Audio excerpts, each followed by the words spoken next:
Guys इस question को देखिएगा, क्वेश्चन निहायत ही ईजी है और बहुत ही ज़बरदस्त क्वेश्चन है। इसके लिए मैं अर्थ लेकर आ गया हूँ। क्वेश्चन ये कह रहा है कि जब आप अर्थ के सरफेस से किसी स्पेसक्राफ्ट को उड़ाओगे और उसे मून के पास लेकर जाओगे तो किस तरह से स्पेसक्राफ्ट के वेट में चेंजेस आएंगे। तो मैं आपको बता देता हूँ किस तरह से चेंजेस आएंगे। जब स्पेसक्राफ्ट अर्थ के सरफेस पर होगा तब उसका वेट सबसे ज़्यादा होगा, लेकिन जैसे जैसे वो उड़ेगा तो आप देखेंगे, लेट अस सपोज कि ये मेरे पास मून है और ये अर्थ है, तो जैसे जैसे वो उड़ेगा तो आप यहाँ से ये देखें कि हाइट बढ़ने के साथ, एल्टीट्यूड बढ़ने के साथ साथ जी की वैल्यू कम होती चली जाएगी, और जब जी की वैल्यू कम होगी तो कहीं ना कहीं वेट भी घटता चला जाएगा सैटेलाइट का, क्योंकि वेट जो होता है वो डिपेंडेंट होता है जी पर। तो जब जी की वैल्यू कम होती चली जाएगी तो कहीं ना कहीं वेट भी घटता चला जाएगा।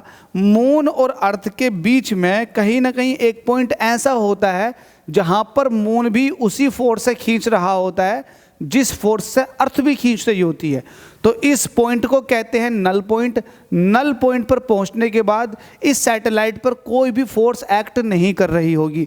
क्यों नहीं कर रही होगी? क्योंकि नेट फोर्स जीरो होगी, क्योंकि उस पर्टिकुलर पॉइंट पर जितना अर्थ खींचने की कोशिश कर रही होगी उतना मून भी कोशिश कर रहा होगा। क्योंकि मून को आप इतना बेकार मत समझो, मून का ग्रेविटेशनल फील्ड बहुत कम है, लेकिन है तो मून भी खींचने की कोशिश कर रहा होगा।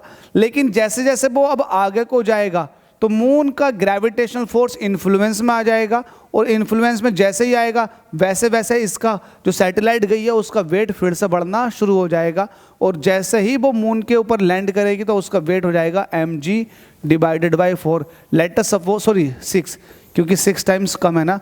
अगर सरफेस ऑफ अर्थ पर उसका वेट mg है तो यहाँ पर हो जाएगा mg डिवाइडेड बाई 6, और इस नल पॉइंट पर जो उसका वेट होगा वो होगा 0। तो उम्मीद करता हूँ समझ में आ गया होगा। हिमाचल ने इस क्वेश्चन को पूछा था। चलिए अगले क्वेश्चन में मुलाकात करते हैं।